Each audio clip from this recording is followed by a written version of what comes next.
ක්‍රීඩා බෞද්ධචිකිත්සක වේද සායන තුළින් ප්‍රතිකාර ලබා ගැනීමට පැමිණෙන ක්‍රීඩක ක්‍රීඩිකාවන් අතුරින් බහුලතම ප්‍රමාණයකගේ දැකිය හැකි ආබාධිත තත්ත්ව වර්ගයක් ලෙස උරහිස සහ උරහිස් සන්ධිය ආශ්‍රිත ආබාධිත තත්ත්ව වර්ග හඳුන්වා දෙන්න පුළුවන්.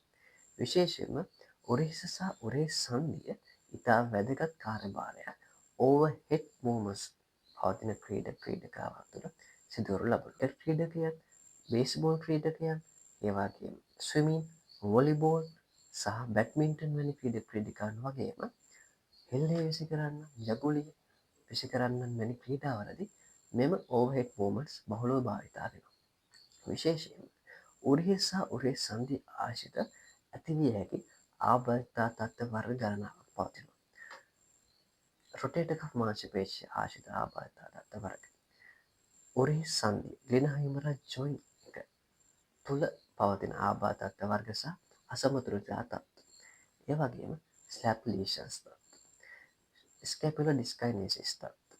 ඒ වගේම බයිසෙප් මාංශපේශිය ආශ්‍රිත සහ ටෙන්ඩන් ආශ්‍රිතව ඇතිවිය හැකි ආබාධ තත්ත්ව වර්ග. මේ ආදී ලෙස ආබාධිත තත්ත්ව වර්ග බොහෝ ප්‍රමාණයක්. විශේෂයෙන් අපිට ෂෝල්ඩර් ඉම්පීච්මන්ට් සින්ඩ්‍රෝම්ස් යම් කුලකයකටත් මේ ආබාධිත තත්ත්ව වර්ග ඇතුළත් කරන්න පුළුවන්.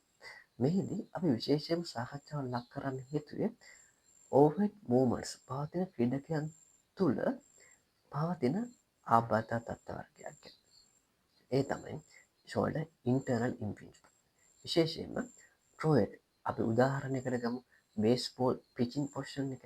එතකොට අපි වයින්ඩ් අප් එකට එනවා අර්ලි කොකින් එකට සහ ලේට් කොකින් එකට. ලේට් කොකින් පොසිෂන් එකේදී අත උඩරින් උරහිස් සන්ධිය මගින් ස්ටර්න් රොටේෂන් එකට සහ හොරිසොන්ටල් ඇබ්ඩක්ෂන් එකට යොමු වෙනවා.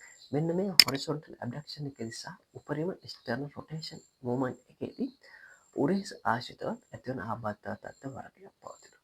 ක්‍රීඩක පවසන්නේ මට උපරිම චලන පරාසයට ඉන්න බෑ, මට උපරිම බෝල් ත්‍රෝ කරන්න බෑ, මට අමාරුයි, මට උපරිම ෆෝස් එක මට බලය උපරිම දෙන්න බෑ වැනි සාධක තමයි ක්‍රීඩකයන් පවසන්නේ. මේදී අපි විශේෂයෙන්ම සායනික පරීක්ෂාවක් සිදු කරන්න අවශ්‍යයි. උන්ගේ චලන පරාසය කොහොමද?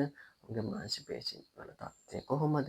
අපි මේ සායනික ජෛව යාන්ත්‍රණය මගින් තමයි අපි විශේෂිත පරීක්ෂණ කිහිපයක් සිදු කරලා අපි නිවැරදි නිගමනයට එළඹිය යුතුයි මොකක්ද මේ ප්‍රශ්නය කියලා.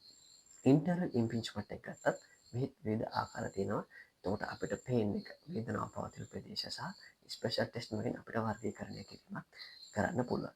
විශේෂයෙන්ම මේ ඉදී ඇති වෙන්නේ සුප්‍රාස්පයිනේටස් ටෙන්ඩන් එක සහ ඉන්ෆ්‍රාස්පයිනල් ටෙන්ඩන්ස් එක ලිනොයිඩ් ලේබ්‍රම් එක තුළදී විශේෂයෙන්ම පොස්ටීරියර් පැත්තේදී එන්ක්‍රෝච්මන්ට් එක කියන්නේ ගැටීමකට ලක් වෙනවා. මේ ගැටීමක් ලක්වීම මගින් තමයි ආබාධිත තත්ත්වය වැඩි වෙන්නේ. මේක ක්‍රොනික් පේන් එකක් වෙන්නත් පුළුවන්. ඒ කියන්නේ දීර්ඝකාලීනව පවතින වේදනාවක් වෙන්නත් පුළුවන්. මේ ආබාධිත වර්ගය නිසා ක්‍රීඩකාට උපරිම චලන පරාසයට පැමිණෙන්න හැකියාව ලැබෙන්නේ නැහැ. මොකද මෙන්න මේ ස්ටර්න් රොටේෂන් එක සහ හොරිසොන්ටල් ඇබ්ඩක්ෂන් කියන මූව්මන්ට් එක ආපු ගමන් ක්‍රීඩකයාට උරහිස තුලින් වේදනාවක් ඇති වෙනවා. වේදනාව ඉදිරිපසට සහ පිටපසට ගමන් කරන්න හැකියාවක් පවතිනවා.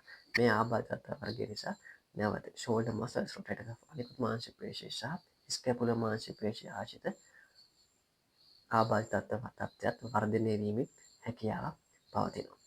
එබැවින් ඔබට ක්‍රීඩකාවක් නම් මෙවැනි ආබාධිත වර්ගයක් පවතිනවා නම් ඔබ අනිවාර්යයෙන්ම ක්‍රීඩා වෛද්‍යවරයෙක්ට හෝ ක්‍රීඩා බෞද්ධචිකිත්සක වේදිකවරයෙක්ට යොමු විය යුතුයි.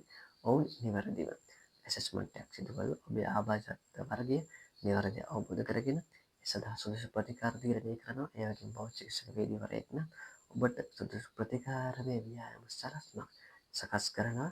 ඔබට නැවත උපරිම චලන පරාසයට සහ උපරිම ක්‍රීඩාවට නැවත ඔබව ගැනීමට සහය දක්වන්න කටයුතු කරනවා.